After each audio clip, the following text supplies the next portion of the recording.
Welcome once again to the BCHS Bear Network, talking about a little bit of music here today from Studio H12 with Bradley Band Director Andrew Coggin. We've not had a chance to talk to him, well, a couple of years, I guess, because last year all the shows sort of got wiped out by COVID and the competition got wiped out by COVID. Andrew, welcome to the program here, and I want to start by asking you, how long have you been here at Bradley as far as leading the band?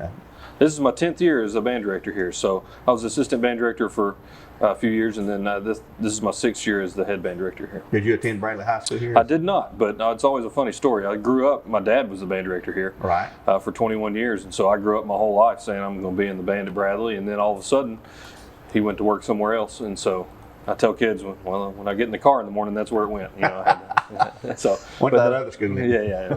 But so I grew up wanting to go to school here, and so it's cool to be back and also be able to be the band director just like my dad was. Yeah. So. Yeah, that's Danny Cox who's talking about it. Everybody knows who he is there. And as a band director and being involved in music your whole life, and Dad being the band director, I guess you learned to play a lot of different instruments, didn't you? Yeah, primarily I'm a percussionist, so all the mallet instruments, drums. Same thing my dad played, so that's one of the influence in my life. But in college, to become a band director, you got to learn how to play everything. So I'm not very good at all of them, but we had to learn how to be able to play them. At least you say you can play them, though. Yeah. What's the band program about this year? So we titled our show "We're Back." So it's kind of just kind of going with, hey, we're back in what we're doing. We got some kind of uplifting songs that we're doing. First song's called "Together," so kind of bringing everything back together, bringing everybody back together. So it's good to be out there doing what we're doing again. Well, I thought the show looked pretty good Friday night up in County. First time we got to see them, I think, perform on the field and all that. How large a band do you have this year? We're at 86, so 86 total, yeah. So it's a good year, getting close to 100. So does that lean heavily toward either class, like seniors, or? We're fairly young. It's a little more even this year. Last year we only had 7 seniors, but this year we have a few more than that. But we have a lot of freshmen and sophomores. So how do you interact with middle school, like Lake Forest? I know you used to go down there on campus, and you probably still do that. Yeah, we go down there on campus. We try to interact with the 8th graders quite a bit. Have meetings with them, talk to them, just get to know the 8th graders, so that way when they move up here they feel a little bit more comfortable.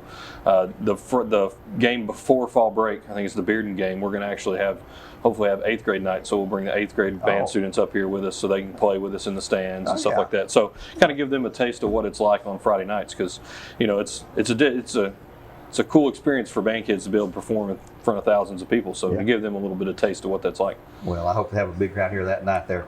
Competition this year, will you be able to go to any competitions or host a competition like we've done in the past? Or? Yeah. So first, not this weekend, but the next, on September 25th, we're hosting our a Bradley Classic, which is a competition's been held here since it's been 20 years or more.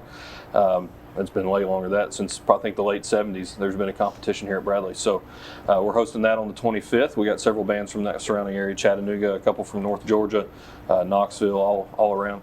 And then the last 2 weekends in October. So October 23rd, we're going to go to Soddy Daisy and participate in their band competition. Then the 30th, we're going to go to Ray County and participate in their competition there. Oh yeah, so it'll be a fun time in October. Well, one thing I think is a big help for you, I've been to band concerts in past year at Bradley when it has rained a day or two before, and it was a field of mud. And all these bands all day long has turned it into nothing but a mud bowl. We don't have to worry about that anymore. Nope, not anymore. That's going to be nice that I don't have to, if there's rain the week of the competition, I don't have to be nervous all week to see if it's going to dry out or not. So it'd be nice not have to worry. One less thing to worry about hosting the competition. So yeah, it takes that out of your hair to worry about that. That's right. But, well, Andrew, thank you for joining us here today on the Bear Network. We appreciate all the great work you do in leading those kids and teaching them to march and to play, and march and play at the same time and so forth. And I know some of them going to make a career out of that, and they'll be musicians their whole life anyway. Right, yeah, that's one goal is, we know not everybody's going to want to be a band teacher or something like that, but music is something that you can take with you for your entire life. So, I have several students that are there's a Cleveland community band. My dad plays in it, several other retired band directors, but also I went to the concert and I think there was 5 or 6 former students in that group. And so that makes me happy to see that it's something that could keep doing even after they graduate and throughout their whole life. So it's a skill you learn and take with you throughout life, as you say that. That's right. Well, thank you for joining us here on the BCHS Bear Network. We'll talk again, I'm sure, down the road somewhere. These videos are available on Facebook and YouTube. Just simply search for BCHS Bear Network to watch those. You can also pick them up on Twitter there. Until next time, this is Gary saying God bless and go Bears.